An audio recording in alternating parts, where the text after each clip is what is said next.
Hi everyone, it's Liam here from Rating the Races. So we've got ratings tomorrow, which are going to be free for everybody, so you can jump on the ratings page, and also my analysis for tomorrow. So we'll start off looking at the 145, and this 3 mile Novice Chase I think features a lot of handicappers that are trying to step up to graded company, but I think one of them has actually shown graded form already, and yet I kind of feel he's been showing that good form over a trip that wasn't right for him, and I think they might have planned that race that he won last time out for a while. That horse is I Know the Way You're Thinking, who made an absolute mockery of his handicap mark of 145 when winning the Kim Muir. But interestingly, that was his first run over 3 mile 2. Before that, he'd ran over 2 mile 5 in a big field at Leopardstown, where I think they just got him experience of the big field. You know, and the jockey came back in and went, yeah, we'll win that Kim Muir, or you would win that Kim Muir. Obviously, Simon Torrens couldn't ride. But his previous efforts behind the likes of Imagine and Gaelic Warrior and Il Était Temp, I think could have been way above what they were expecting him to do over that trip. Because I think they've got a horse here that's... It wouldn't surprise him if he ends up in a national, but he's got a bit of a high rating now. I think what they've done winning the Kim Muir is probably objective number one for his whole career. You know, they went, we've got a Kim Muir horse here, we can win this, we can absolutely smash him off the boards, and he got so well backed, and you know, he won comfortably, really comfortably. Probably the performance of the week, one of the performances of the week. I don't want to just say it was the performance of the week, because there was a few others that were very good, but yeah, I think over this sort of trip, this is what he wants, and this is now where he's going to be allowed to show his proper form. And I feel that he might be able to, or you know, he's good enough for Grade 1 company over this sort of trip, and he'll certainly be able to reverse the form with Hartwood, because I think he's going to be trying, whereas at Leopardstown he wasn't trying. I think Chianti Classico is a good horse, but is a handicapper stroke Grade 2, Grade 3 horse. I don't think he's a proper Grade 1 horse. Similarly with Iroko, and Hartwood I think was just very well handicapped when winning at Leopardstown, but isn't as good as the likes of I Know the Way You're Thinking. I don't think he would get as close to like Gaelic Warrior as I Know the Way You're Thinking did. So I Know the Way You're Thinking is my first selection tomorrow, and he is currently available at... Let's just refresh this page. He's currently available at 9-4, and I think that's fair. I think he is the Grade 1 horse in the race. We move on to the 220, which is the 2.5 mile handicap hurdle, and there's two in this race that I've highlighted. One of them I highlighted a few days ago when she was a bit of a bigger price, and that one is Katira. Now, Katira's form, I think, is very good, and I think she's been aimed at this race for a little while. So she finished second in a Grade 1 last year at Aintree. Now, sometimes the Grade 1s at Aintree are a little bit weaker than the Grade 1s at Cheltenham, because there's a few horses that might be over the top, or don't actually turn up at Aintree. They go straight, you know, they've been to Cheltenham and they've done what they wanted to do. However, I don't think that was the case with the Turners Mersey Novices hurdle last year. Irish Point won it last year. Well, that's obviously very good form. Finished second recently to State Man. Would have gone close, they think, if he had run in the Stayers hurdle. Third was Hermes Alen. That's very good form. Seventh was Crambo. Again, very good form. And fourth was Let's Be Clear About It, who will win a handicap over 2.5 mile over fences when it goes in a handicap. So keep an eye out for Let's Be Clear About It in a handicap. Now, Katira ran a really good race that day to finish second. Then returned over 2 mile, probably too short. Then went up to 3 mile. And I think by this time they'd already got an idea that we could win that 2.5 at Aintree. We know that Dan Skelton's very good at placing his horses, particularly in the handicaps. And I think last time out, although it was she only finished fourth over 2 mile 5 at Kempton, I think that was perfect for them. Dan and Harry Skelton won the race with Boombourne. They had 6th place with West Balboa, who I think runs a big race on Saturday at Aintree. With that one also being aimed for Aintree. Katira, I think, was being aimed for Aintree, whereas Boombourne was being aimed for that day. I mean, they've got it here perfect off 136, That's not a mark that she looks. It doesn't look too high for her at all. I think she's going to run a massive race here for Dan and Harry Skelton. Interestingly, they did declare 8 for this. Only 5 of them got in, I think, but they declared 8.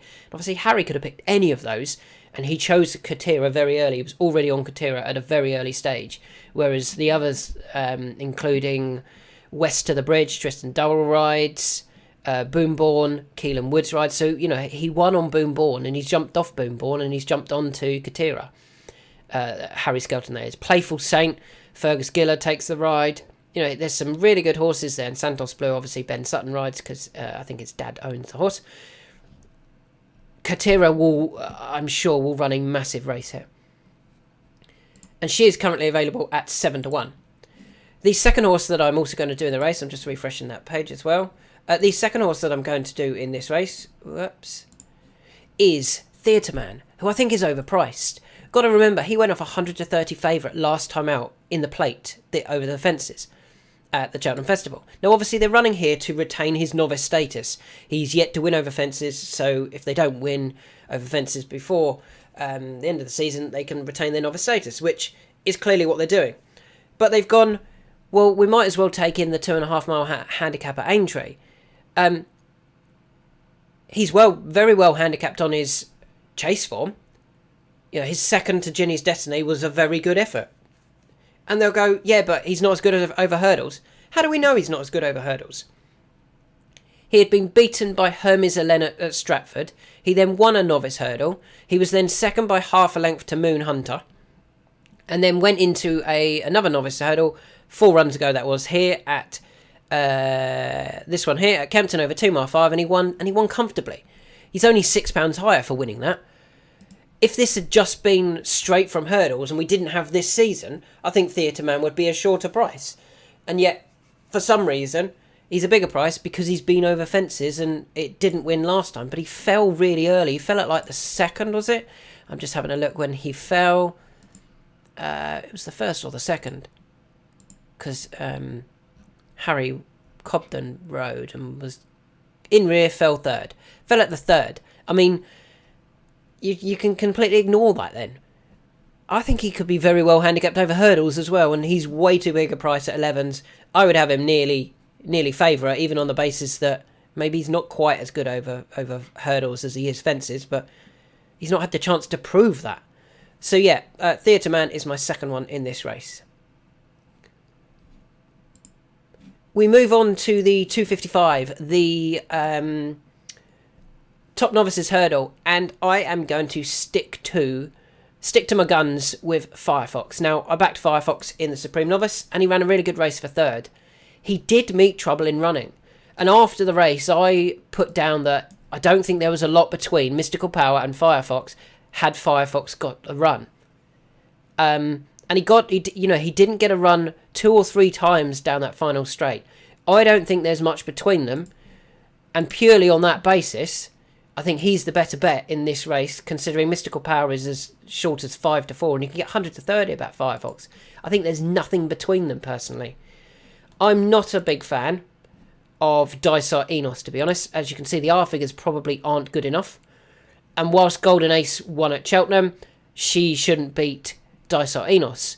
I think the two geldings are clear of the two mares here, personally. And I think Firefox is the bet in the race based on that. I don't think there's anything between them. And yet you can get 100-30 about Firefox. He shouldn't get his run blocked this time at Aintree because it's such a long run in, and he should be able to get out and get plenty of room because it's quite, the hurdles are really wide and he can go wherever he likes. Jack Kennedy shouldn't have a problem this time getting past and getting a clear run down the final straight. So Firefox is my selection in the Top Novices hurdle, the 2 mile hurdle. Moving on to the 330, the Melling Chase, over 2 miles, 3 furlongs, 200 yards. And my selection here, I'm going to stick to my guns again, is Protectorat. So we had Protectorat in the Ryanair. He beat Envoy Len going away. This trip looks to really suit him, the way they can ride him prominently and push him into it, and really, he travels so well, and he travelled beautifully in the Ryanair, and I don't see why his form. I don't see why they could reverse that form. To be honest, he's got some Aintree form as well. I mean, he's even won a Many Clouds Chase, beating Native River by 25 lengths. So the track isn't an issue. I don't think the going is an issue. Having won on soft and soft heavy going at Cheltenham. Yeah, and I think he's the one to beat. I don't think John Bon is. I think Protectorat will travel like a really good thing.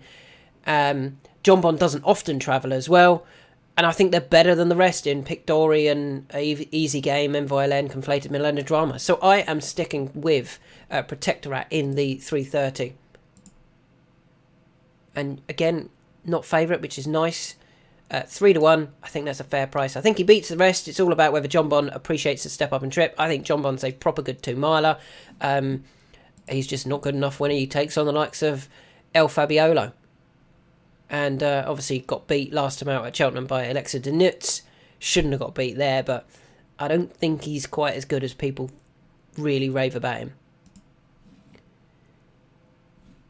Moving on to the 405, and I've got two in this race that are both quite low in our ratings. So I think both of them might have been aimed at this race for a little while. The first one is a relatively obvious one. He's not a big price at all, in Bill Baxter. I made a tweet about Bill Baxter after he got dropped in the handicap last time out. He got dropped from a mark of 135 down to 134. You're like, well, it was only £1. That's not that good. That 134 mark means he's only £1 higher than when winning this race last year. I mean, the experience over the fences is massive. He won it. Yeah, I think there's so much to like about him. I'm sure he's going to run a very big race again. James Bowen takes the ride this year over Sam Twiston-Davis, and to be honest, I don't mind either of those over these fences. I think James Bowen's a very, very good jockey. So, Bill Baxter's an obvious one. I tweeted this a little while ago. And he does have the cheek pieces on, which if they bring out a little bit of... They bring him back to life and the fences, yeah, he will go very close. The second one that I'm interested in, or I am going to have a bet on, is a bigger price than I think it should be, and that's Frero Bamboo at 20-1. I don't mind Frero Bamboo, to be honest, in this race now. He is rated 131, and he ran in this he ran in the Sefton earlier this season off 133, and he finished third. So straight away, he's got the experience over the fences, and he's proven that he's not badly handicapped off a £2 lower mark. The two horses that beat him that day were Guestkill, who went off the 100-30 favourite and had previously shown form at Aintree. He'd finished ninth, admittedly ninth disappointingly in the Topham, but he'd finished second in a Beecher Chase and second in a Grand Sefton. So that horse had plenty of experience over the fences. The runner-up was Percussion, who was another one who'd been over the fences. He'd finished third in a Beecher and third in a Sefton, and then, as I said, finished second in Sefton behind Guestkill. Third was Frero Bamboo. Fourth was Nassalam, who's obviously gone and won an Irish National since then, when they stepped him up in trip. He came out and won the Irish, or the Grand National Trial next time, and then won the Welsh National itself. The Welsh National, not the Irish, sorry. Fifth was Fantastic Lady, who had also got good form over the fences. As I said, had finished second to Bill Baxter at Aintree in April 2023 in this race. So that's good form. So for Frero Bamboo to get involved on his first run over those fences, I think it was a very good run. He only went off 11-2 that day. He went off 11-2, off a £2 higher mark, got beat by horses that have plenty of experience over the fences, beat a horse with plenty of experience over the fences, and beat a subsequent Grand National Trial and Welsh National winner. Why is he such a big price? Why is he 20-1? That came on heavy going. That's not the issue. That's not the why he's going to get beat. You know, he finished second to Shake 'em Up Harry at Cheltenham in a handicap. They ran off level weights that day because they were both out of the handicap. Tomorrow, Frero Bamboo's running off 131. Shake 'em Up Harry's running off 149. That's an £18 pull for being beaten by 7 lengths. Now, Frero Bamboo went too early that day. If Charlie Deutsch can just ride quite conservatively and just sit in second or third, I think Frere Bombo is going to go very, very close here. And I think Frere Bombo is a great bet at 20 to 1, to be honest. Really, really like him. So they are my two for the Topham. We move on to the Sefton Novices Hurdle. I'm not as confident in this race, but and I don't often get really behind Nicky Edison horses. I've been a big fan of Shanag Bob this year. I thought his win at Plumpton was very good. I thought his win at Cheltenham was good enough, considering they taught him how to run that day, I think. Okay, the form of that race hasn't worked out amazing, but I do think Shanag Bob is a very good horse, and I think he will run a big race here. This isn't a huge bet or anything. I wouldn't be backing, putting my money on, loads of money on Shanag Bob, but I do think he's worth a bet in this race at 9 to 2. I don't like the Jokebox Man. I think things fell into his lap last time, and then he still didn't win. I don't think Dancing City's quite good enough. Reading Tommy Wrong has to bounce back from a pulled up effort. That's a real concern at Cheltenham, and I'm not totally sure the rest are good enough. So I'm happy to take a chance on Shanag Bob, to be honest. Finally, two more in the 5.15, and I do have two here that I like, and they are, as I've just highlighted. So the first one we're going to talk about is Affadil. Now, Affadil was a 5-year-old for Paul Nicholls. Now, as I've mentioned, Paul Nicholls and Dan Skelton are both trying to win races because they want the prize money. Now, Affadil is only a 5-year-old, and I thought he ran a great race as a 5-year-old in the county hurdle, in a good county hurdle as well. He was beaten by Absurd, very good form, obviously won an Ebor. Beaten by Loda Sood, I think wins the Scottish Champion Hurdle. Beaten by Pied Piper, who'd finished second in the Champion Hurdle in the County Hurdle before. Beaten by Magical Zoe, who looked very well handicapped anyway and had previously finished second at Leopardstown in a good hurdle listed race. Had also finished second at Down Royal behind Irish Point. That looks strong form. Beat Favois, beat Zenta. I thought that County Hurdle was actually really strong. Affadil, I think, has run a really good race from out of the handicap. He's not out of the handicap this time. Freddie Ginger actually can claim his 5 this time. His full 5. I think he's going to go really well off the same mark in what is an easier race. Paul Nicholls had a second in this race last year with Blue King de Roux as a 4-year-old, and the year before he won it with Hacker de Place. So he likes to send his very young, unexposed horses to this race. And I think Affadil has I think he's got a great chance. Comfortable winner of the Scottish County Hurdle. Had previously finished third in a Hogmanay Hurdle. That's all good form. That was probably too far that day. Got beat by Benson, who loves that trip. And then, as I said, he's 5th last time out behind Absurd, Loda Sood, Pied Piper and Magical Zoe in the County Hurdle. That's really good form. And I think Affadil is I think he's going to go really well here. And he is currently available at 12 to 1. The second horse that I like, I don't know why my voice did that. I apologise for the weird noise my voice made. The second horse I like is Picard. Now, Paul Nicholls wants to win this race. So does Dan Skelton. I'm really keen on Picard, to be honest. I think he's got some really good form, particularly over this trip. He finished second in a novice hurdle towards the beginning of his career, behind Nappers Hill, only beaten a length. He's also finished 5th in a Grade 2 behind John Bon, not beaten that far, only 9 lengths behind John Bon in a Grade 2 novice hurdle. And then he won at Chepstow in a novice hurdle, and then his only other run over 2 mile, or 2 mile 1, he was 3rd behind Hacker de Place, Might I, and in front of Punctuation. In a handicap at Cheltenham over 2 mile 1. Now, the only concern about Picard really is that he's been off for a long time. He hasn't run since April 2023. He's had another lot of wind surgery. I think his form is good though. I mean, even his defeat of Henri II, that was a good effort when winning that novice hurdle. Did Henri II come out and do anything? I mean, next time out, Henri II went off 13 to 2 for a Premier Handicap final. It didn't work that day, but I think there's some real good form from Picard. The concern is the layoff. 359 days off the track. If he had run 3 weeks ago, it'd be half that price. It'd be sevens. It's all about the layoff, but I don't think Dan would be coming here if he didn't think he had a big chance with a horse that can get them some prize money, basically, because that's what they need. They need the prize money. I think he's going to run a really nice race. And you can currently get him at... Let's just refresh that page. Hope I haven't used up the quota. I haven't. Good. Picard is available at 14s. So they are my selections for